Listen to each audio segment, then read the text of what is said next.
Hey, welcome to The Explainer. Today, we are diving deep into the world of social media addiction, and we're going to look at it through the eyes of the generation that grew up with it, Gen Z. Our roadmap for this is the fascinating research from the book Social Media Addiction in Generation Z Consumers, and trust me, it shows just how tangled this digital web can get. You know, this quote from the book really just hits the nail on the head. It is okay to own a technology. What is not okay is to be owned by technology. This one sentence pretty much frames the huge question we're looking at today. Are we actually using our tools, or are our tools using us? Let's keep that in the back of our minds as we get into it. So, Gen Z, they're the first generation that's truly digital native. I mean, they've never known a world without the internet. They are, without a doubt, more connected than any other group in history. And yet, and this is the wild part, the research shows this incredible paradox. Despite being always on, they're also reported to be the loneliest generation. How does that even work? To really unpack that, we need to be clear on what we're talking about. So, social media addiction, or SMA for short, isn't just about spending a ton of time scrolling. The real key, according to the researchers, is when that use becomes compulsive, when it actively starts getting in the way and just messing with a person's life, their relationships, and their basic responsibilities. Okay, so this distinction is absolutely crucial. Let's talk about heavy use versus actual addiction. Heavy use, that could be just, chilling on TikTok for an hour every night.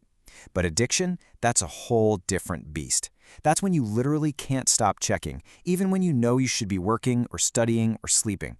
It's about that complete loss of control and the very, very real negative consequences that come with it. So what's the big pull? I mean, why are these platforms so magnetic for Gen Z? Well, before we jump to the dark side of it all, it's super important to remember that most of the reasons people log on are, well, they're perfectly normal. Sometimes they're even really positive. The research highlights a few main things. Social media is where they go for news and info, for inspiration on everything from recipes to fashion. Of course, it's a huge way they talk to friends, but it's also just for fun. Memes, reels, you know the drill. It's a place to find your people, a community that gets you, or, hey, even just a way to remember your cousin's birthday. Okay, so if the activities are so normal, where does it all go wrong? The research suggests it's kind of a slippery slope, where these everyday habits can slowly morph into a real, genuine behavioral addiction. And it's not just one thing, it's more like a perfect storm of a few different factors coming together. The book really breaks down the causes into three big buckets. First, there are pre-existing vulnerabilities, things like anxiety or low self-esteem. Second, you've got external factors, maybe family problems, or not having a strong support system in the real world. And then there's the third one, and this is the one to really pay attention to. It's something called maladaptive cognitions. Basically, these are twisted, irrational ways of thinking about social media.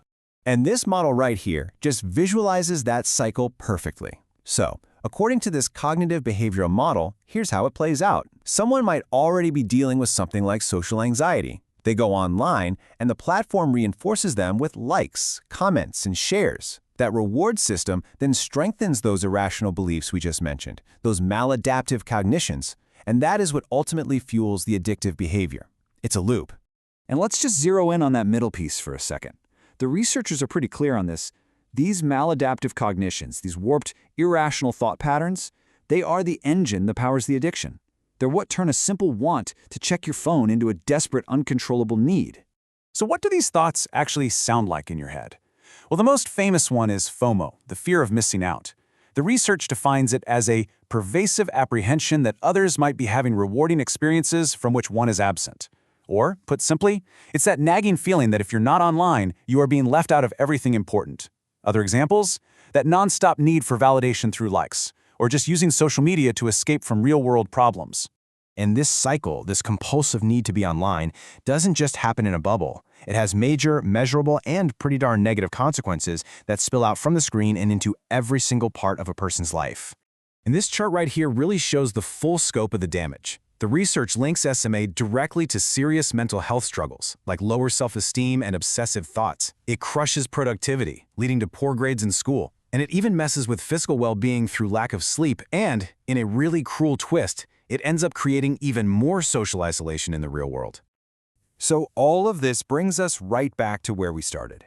When you really look at what drives this addiction and the very real damage it causes, you have to ask that question again. The one about ownership and about who's really in control. The research we've walked through today makes it crystal clear just how good these platforms are at reinforcing our behavior. So we'll just leave you with this to chew on. In our relationship with these incredibly powerful tools, who is really holding the reins?